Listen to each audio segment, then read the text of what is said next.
আসসালামু আলাইকুম রহমতুল্লাহি ওয়া বারাকাতুহু। প্রিয় দর্শক ও শ্রোতা মণ্ডলী, পবিত্র রমজানুল মুবারকের এই রাত গভীরে এই মুহূর্তে আমি এই লাইভে এসেছি এটি তাৎক্ষণিক বিষয়ে প্রতিক্রিয়া ব্যক্ত করার জন্য। দর্শক শ্রোতা মণ্ডলী, আজ সারাদিন বিভিন্ন গণমাধ্যম এবং সামাজিক যোগাযোগ মাধ্যমে আপনারা একটি বিষয় লক্ষ্য করেছেন যে আজকে আমাদের ঢাকা 13 আসন মোহাম্মদপুর আদাবর শেরে বাংলানগর এই আসনে নির্বাচনকে কেন্দ্র করে যে সকল অনভিপ্রেত অনাকাঙ্ক্ষিত ঘটনা সংঘটিত হয়েছে সেটি দেশব্যাপী আলোচিত একটি বিষয়। আমরা সকলেই জানি,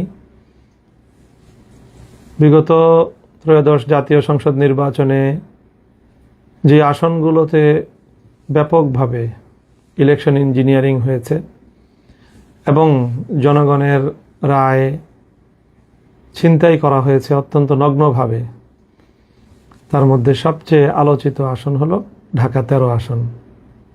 এখানে জনগণের যে ভোট এবং জনগণের যে রায়, সেটাকে সুস্পষ্ট ষড়যন্ত্রের মাধ্যমে ছিনতাই করা হয়েছে এবং সেই ছিনতাই কাণ্ডের সাথে অত্যন্ত দুঃখজনকভাবে বাংলাদেশের দায়িত্বশীল অনেকগুলো মহল এটার সাথে জড়িত। তার সুস্পষ্ট বিভিন্ন প্রমাণাদি এবং ঘটনা প্রবাহ আমাদের সামনে বিদ্যমান রয়েছে। সেই সাথে আমি এই কথাও বলতে চাই যে এই নির্বাচনে আমরা আমাদের নির্বাচনকে নিয়ে আমরা আমাদের অভিমত ইতিমধ্যেই একাধিকবার ব্যক্ত করেছি। নির্বাচনটি ছিল দৃশ্যত সারাদিন অনেকটাই শান্তিপূর্ণ, সুশৃঙ্খল এবং মানুষের ব্যাপক আগ্রহ এবং উদ্দীপনা, উৎসাহ, একটি উৎসাহব্যঞ্জক পরিবেশে নির্বাচনটি সম্পন্ন হয়েছে। নির্বাচনটা যতটা সুন্দর, অংশগ্রহণমূলক এবং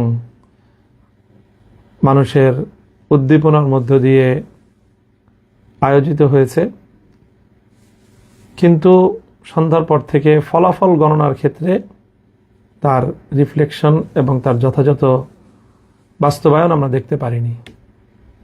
ফলাফল গণনার সময় নানা ধরনের ছলচাতুরির আশ্রয় নেওয়া হয়েছে, প্রতারণা করা হয়েছে এবং এক কথায় বলতে গেলে ইলেকশন ইঞ্জিনিয়ারিংয়ের মাধ্যমে টার্গেটকৃত ব্যক্তিবর্গকে তাদের জয় ছিনিয়ে নিয়ে তাদেরকে পরাজিত দেখানো হয়েছে। এবং তার মধ্যে সবচেয়ে গুরুত্বপূর্ণ যে আসনটিতে এই ইলেকশন ইঞ্জিনিয়ারিংয়ের মাধ্যমে জনগণের নির্বাচিত প্রার্থীর জয়ে ছিনতাই করা হয়েছে, তার মধ্যে ঢাকা 13 আসন হলো অন্যতম এবং সর্বাগ্রে। কিন্তু এখানেও সারাদিন দৃশ্যত নির্বাচনের পরিবেশ ছিল অনেকটাই শান্তিপূর্ণ এবং উৎসবমুখর। বড় ধরনের কোনো সহিংসতার ঘটনা এখানে ঘটেনি। হ্যাঁ, সকাল থেকেই আমাদের 11 দলীয় নির্বাচনের প্রতীক রিকশা মার্কার যেই সকল পোলিং এজেন্ট এবং তাদের যে সকল স্বেচ্ছাসেবক এবং কর্মীবৃন্দ ছিল, তাদেরকে অনেক জায়গায় ভয়ভীতি প্রদর্শন করা হয়েছে, হুমকি ধমকি প্রদান করা হয়েছে। এবং আমরা সকাল থেকেই অব্যাহতভাবে গণমাধ্যমে এই ঘটনার প্রতিবাদ জানিয়ে আসছিলাম। আমাদের ঢাকা 13 আসনটি 7টি ওয়ার্ড নিয়ে গঠিত এবং এই 7টি ওয়ার্ডের মধ্যে সকাল ভোর থেকেই সবচেয়ে বেশি আমাদের নেতাকর্মীদেরকে হুমকি ধমকি প্রদান করা হয়েছে এবং অশোভন আচরণ করা হয়েছে আমাদের এই 13 আসনের 34 নং ওয়ার্ডে। স্থানীয় বিএনপি নেতা রাজেশ খানের নেতৃত্বে এই জাতীয় কার্যকলাপ পরিচালনা করা হয়। আমাদের কেন্দ্রের বাইরে বুথগুলোতে আমাদের যে সকল নেতাকর্মীরা ভোটারদেরকে রিসিপশনের জন্য, তাদেরকে ভোটার স্লিপ প্রদান করার জন্য, ভোটারদেরকে এগিয়ে আনার জন্য যে সকল কার্যক্রম পরিচালিত হচ্ছিল, প্রতিটি সেন্টারে সেন্টারে, প্রতিটি কেন্দ্রে কেন্দ্রে এবং প্রতিটি আমাদের যে বুথ ছিল সবগুলোতে গিয়ে রাজেশ খান এবং তার সন্ত্রাসী বাহিনী ব্যাপকভাবে সন্ত্রাসী কার্যকলাপ পরিচালনা করেছে, হুমকি ধমকি প্রদান করেছে এবং তাদের অনেককে সেখান থেকে চলে যাওয়ার জন্য প্রাণনাশেরও হুমকি পর্যন্ত দিয়েছে এই রাজেশ খান। এই কথাগুলো আজ আমি ইলেকশনের অনেক দিন পরে এসে বলছি তা নয়। আমি 12 তারিখ সকাল 10টার মধ্যেই এই কথাগুলো আমি গণমাধ্যমে বলেছি এবং রাজেশ খানের নাম নিয়েই আমি আমার এই অভিযোগের কথাগুলো সেখানে ব্যক্ত করেছি। তবে সেখানে আমাদের পক্ষ থেকে কোনো প্রতিরোধ অথবা পাল্টা কোনো তাদের উপরে কোনো হামলা অথবা কোনো ভয়ভীতি প্রদর্শনের ঘটনা ঘটেনি। আমাদের নিরীহ লোকজন তাদের ভয়ভীতি যতটুকু উপেক্ষা করে সম্ভব হয়েছে কার্যক্রম পরিচালনা করেছে। তবে দিন গড়ানোর সাথে সাথে সেখানে তাদের শোডাউন এবং কেন্দ্রের সামনে তাদের শক্তি প্রদর্শনের মাত্রা বৃদ্ধি পেতে থাকলে একসময় আইনশৃঙ্খলা রক্ষাকারী বাহিনী সেখানে পদক্ষেপ গ্রহণ করে, বিশেষ করে আর্মি গিয়ে সেখানে সেই বিএনপির এবং ধানের শীষের প্রতীকের যারা কর্মী ছিল এবং সাধারণ মানুষদেরকে যারা ভীতি প্রদর্শন করছিল এবং ভোটের শান্তিপ্রিয় পরিবেশকে যারা বিঘ্ন ঘটাচ্ছিল তাদেরকে বারবার ছত্রভঙ্গ করে দিয়েছে আইনশৃঙ্খলা রক্ষাকারী বাহিনী এবং বিশেষ করে আর্মি। এবং সেখানে তাদেরকে ছত্রভঙ্গ করতে গিয়ে সেখানে আর্মি অ্যাকশনে গিয়েছে, লাঠিপেটা করেছে ব্যাপকভাবে এবং সেই লাঠিপেটায় সারাদিন বিভিন্ন কেন্দ্রে বিএনপির অনেক নেতাকর্মী, ধানের শীষের অনেক নেতাকর্মী তারা আঘাতপ্রাপ্ত হয়েছে। ক্ষেত্র বিশেষে তাদের সাথে সাথে আমাদেরও অল্প কিছু লোক আর্মির সেই প্রহারের শিকার হয়েছে এবং তারাও আহত হয়েছে এবং সেই আহতদেরকে আমি 12 তারিখ রাতেই তাদের শয্যাপাশে গিয়েছি এবং তাদের চিকিৎসার ব্যবস্থা আমি গ্রহণ করেছি। আর্মির এই আক্রমণ এবং তাদের ছত্রভঙ্গ করা, শান্তি শৃঙ্খলা রক্ষার এক পর্যায়ে ওখানে আমাদের লোকজনও যেরকম কিছু আহত হয়েছে আর প্রায় 90% জন বা তার চেয়েও বেশি সেখানে আক্রান্ত হয়েছে ধানের শীষের নেতাকর্মীরা। কারণ তারাই সকাল থেকে ভোট কেন্দ্র দখল করার এবং ভোটের পরিবেশ নষ্ট করার, ভয়ভীতি প্রদর্শন করার এই সকল সন্ত্রাসী কার্যকলাপগুলো পরিচালনা করছিল এবং এতে সবচেয়ে বেশি ভূমিকা ছিল রাজেশ খানের। সেই রাজেশ খানের কর্মী বাহিনীর সাথেই আর্মি তাদেরকে ছত্রভঙ্গ করতে গিয়ে তাদের উপর লাঠিপেটা করে এবং সেই লাঠিপেটায় তাদের মধ্যে অনেকে আহত হয়েছে এবং সেই আহতদের মধ্যে রাজেশ খানের নিকটাত্মীয় একজন হায়দার আলী নামে এক ব্যক্তি ছিলেন। সেটা আমরা আগে জানতে পারিনি, তাদের পরিচয় শনাক্ত করা যায়নি।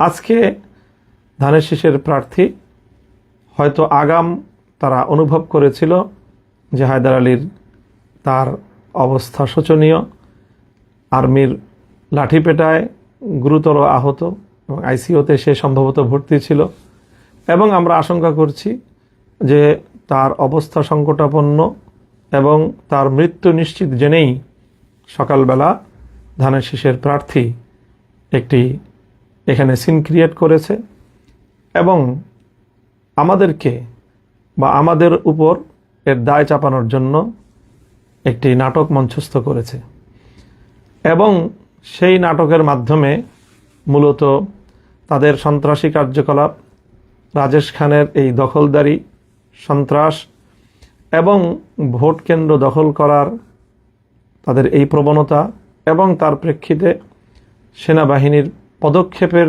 বিষয়কে আড়াল করার জন্য শাক দিয়ে মাছ ঢাকার একটি প্রবণতা হিসেবে হঠাৎ করে আজ ইলেকশনের এতদিন পরে এসে এই জাতীয় ঘটনার দায় রিক্সা মার্কার নেতাকর্মীদের উপর চাপানোর চেষ্টা করা হয়েছে। আমি মনে করি এটি একটি দূরভিসন্ধি এবং ষড়যন্ত্রমূলক ঘটনা। কিছুক্ষণ পূর্বে আমরা দেখেছি সামাজিক যোগাযোগ মাধ্যমে রাজেশ খানের এবং তার সহকর্মীদের মাধ্যমে তারা যেই সংবাদ প্রচার করেছে, সেখানে ওই হায়দার আলীর নিহত হওয়ার সংবাদ প্রচারিত হয়েছে। এবং আবারও তারা ওই শাক দিয়ে মাছ ঢাকার মতো মিথ্যাচার করে আর্মির হামলায় আহত হয়ে এবং শেষে নিহত ব্যক্তির এই ঘটনাকে তাদের সন্ত্রাসী কার্যকলাপ, রাজেশ খান তার নিজের অপরাধকে ঢাকা দেওয়ার জন্য সে আমাদের উপর এর দায় চাপানোর অপচেষ্টা চালিয়েছে। আমরা এই অপচেষ্টার তীব্র নিন্দা জানাই এবং সেখানে স্বাভাবিকভাবেই সিসিটিভির ফুটেজ থাকার কথা প্রতিটি কেন্দ্রকে সামনে রেখে সেখানে কি ঘটনা ঘটেছিল, সেনাবাহিনী কেন তাদের উপর হামলা চালিয়েছিল। আমাদের কাছে একাধিক প্রত্যক্ষদর্শীর বরাতে এই সংবাদ এসেছে যে সেই দিন রাজেশ খান এবং হায়দার আলী তারা আর্মিকে চ্যালেঞ্জ করেছিল এবং আর্মিকে তারা সেখান থেকে হুমকি ধমকি দিয়ে আর্মির সাথেও অসদাচরণ করার প্রেক্ষিতে আর্মি তাদের উপরে চড়াও হয় এবং তারা আর্মির দ্বারা লাঠিপেটার শিকার হয় এবং সেই ঘটনারই প্রেক্ষিতে এই মর্মান্তিক বিয়োগান্তক ঘটনাটি ঘটে যায়। কোনো মানুষের প্রাণহানি এটি অবশ্যই আমাদের সকলের কাছে অত্যন্ত মর্মান্তিক একটি বিষয়, দুঃখজনক একটি বিষয়। আমরা এই নিহত ব্যক্তির হায়দার আলীর মৃত্যুতে গভীর শোক প্রকাশ করছি এবং এই ঘটনার যথাযথ সুষ্ঠু তদন্ত সাপেক্ষে যারা তাদেরকে নিয়ে এই সন্ত্রাসী কার্যকলাপ করেছিল, ভোট কেন্দ্র দখল করার পায়তারা চালিয়েছিল, মহড়া দিয়ে ভীতি সৃষ্টি করার এবং আতঙ্ক সৃষ্টি করার অপতৎপরতা চালিয়েছিল, তাদের বিরুদ্ধে যথাযথ তদন্তের মাধ্যমে প্রকৃত ঘটনা উদ্ঘাটন করার দাবি জানাই এবং সেই সাথে কেন এইভাবে আঘাত করা লাগলো বা হলো, এর সাথে দায়ী কারা, সিসিটিভি ফুটেজের যথাযথ উদ্ঘাটনের মাধ্যমে এই ঘটনা যেন জাতির সামনে স্পষ্ট করা হয়। এখানে একদিকে আমরা তাদের বিরুদ্ধে ইতিমধ্যে ইলেকশন ইঞ্জিনিয়ারিংয়ের অসংখ্য তথ্য প্রমাণ আমাদের কাছে বিদ্যমান থাকার প্রেক্ষিতে বিষয়টি নিয়ে আমরা যেমনিভাবে নির্বাচন কমিশনের কাছে আমাদের অভিযোগ দায়ের করেছি, সে একই সাথে আমরা এই বিষয়গুলো নিয়ে আমাদের আইনানুগ যাবতীয় পদক্ষেপ গ্রহণ করার আমরা পর্যায়ক্রমিক পদক্ষেপের মধ্যে রয়েছি, প্রক্রিয়ার মধ্যে রয়েছি। সেটিকে যেন ভিন্ন খাতে কেউ প্রবাহিত করতে না পারে, বাধাগ্রস্ত করতে না পারে, সেই জন্য আমরা দেশবাসীর প্রতি, সরকারের প্রতি, আইন শৃঙ্খলা রক্ষাকারী বাহিনীর প্রতি আমরা উদাত্ত আহ্বান জানাই এবং দেশের সকল জনগণকে আমরা এই ব্যাপারে সোচ্চার এবং যেভাবে ভোট চুরির মাধ্যমে জনগণের ম্যান্ডেটকে ছিনতাই করা হয়েছে ঢাকা 13 আসনে, এর বিরুদ্ধে সারা দেশের জনগণকে সোচ্চার এবং তাদের প্রতিবাদ অব্যাহত রাখার আহ্বান জানাই এবং একই সাথে এইভাবে ভোট কেন্দ্র দখলের অপতৎপরতার সাথে জড়িত রাজেশ খান সহ 34 নং ওয়ার্ডের ধানের শীষের যারা তৎপরতা পরিচালনা করেছে তাদের এই সকল অপতৎপরতাকে আইনের আওতায় আনার জন্য আমরা প্রশাসনের নিকট জোর দাবি জানাচ্ছি। আমরা চাই যেভাবেই হোক, যে প্রক্রিয়ার মাধ্যমেই হোক, একটি সরকার প্রতিষ্ঠিত হয়েছে, দেশ দীর্ঘ সংগ্রামের মধ্য দিয়ে একটি নির্বাচন পরবর্তী বাংলাদেশে একটি নতুন সরকার ক্ষমতাসীন হয়েছে। আমরা এই সরকার যথাযথভাবে কার্যক্রম পরিচালনা করুক, সেটা আমরা চাই। কোনোভাবেই শান্তিপূর্ণ পরিস্থিতিকে ঘোলাটে করার কোনো অপচেষ্টা, সাধারণ শান্তিপ্রিয় পরিবেশকে উত্তপ্ত করার মতো কোনো কর্মকাণ্ড যেন কেউ পরিচালনা করতে না পারে, সেজন্য আমরা সরকার এবং সংশ্লিষ্ট কর্তৃপক্ষকে সেই বিষয়ে সোচ্চার এবং সজাগ থাকার উদাত্ত আহ্বান জানাচ্ছি।